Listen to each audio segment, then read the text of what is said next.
Here's one.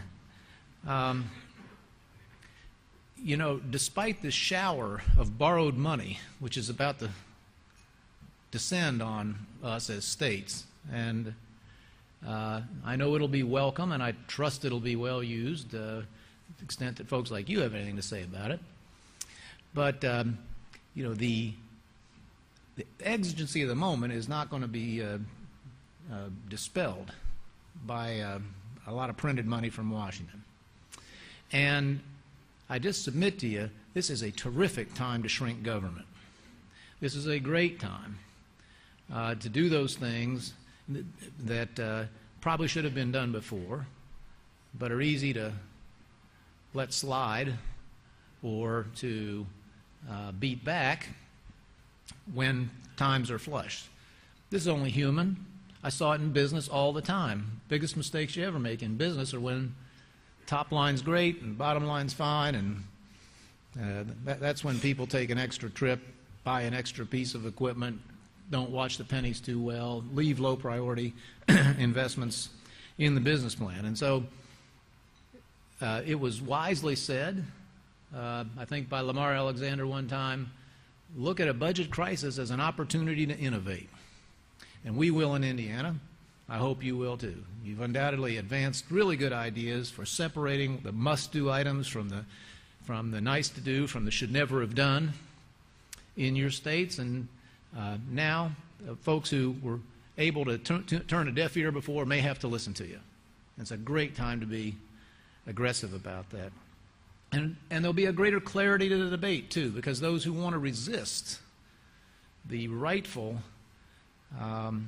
pruning of government, in many cases, will be left with the alternative of raising people's taxes. And I just simply don't think there's any more appeal in that now than there ever was. And so, with full sobriety about the difficulties we're all going to be facing as we put the next budgets together, let's look at the bright side and the opportunities too. Let me leave a couple of ideas with you, or at least share a couple from the Indiana experience. The first has to do with property taxation. After we got the state's fiscal situation in better order, we tackled a related problem, and that was an explosion in property taxes in our state. Now, relative to many of your states, actually levels in property taxes in Indiana were not that high, but by our standards they were, and by, I think, fair standards. It was adding to the problem of home affordability of home ownership and so forth.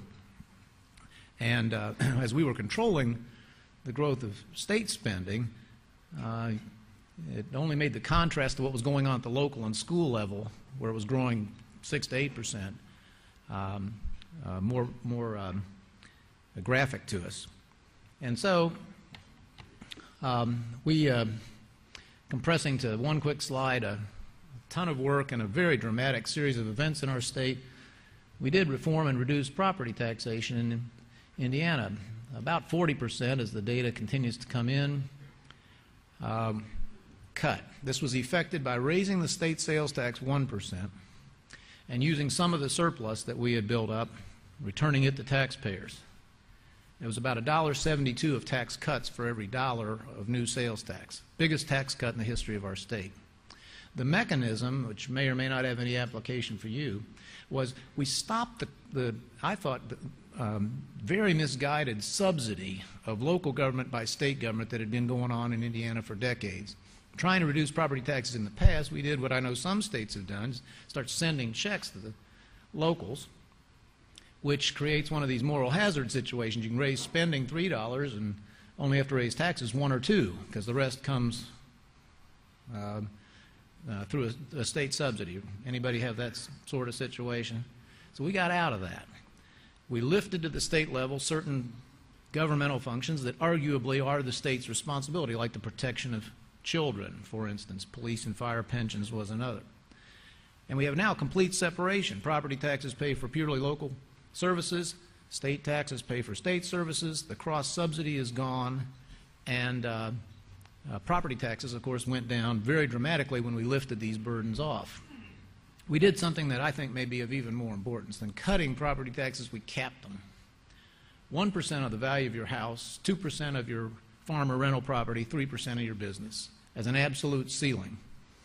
And I have come to be more and more fond of this idea, first of all, for the protection it provides taxpayers. I talked to a guy from Illinois the other day, called me about something, a reporter who claimed, David, that he was spending, that his property tax bill, including a couple special assessments, has now reached 10% of the market value of his house. I said, we'll move about 20 miles and we'll cut it by 90%.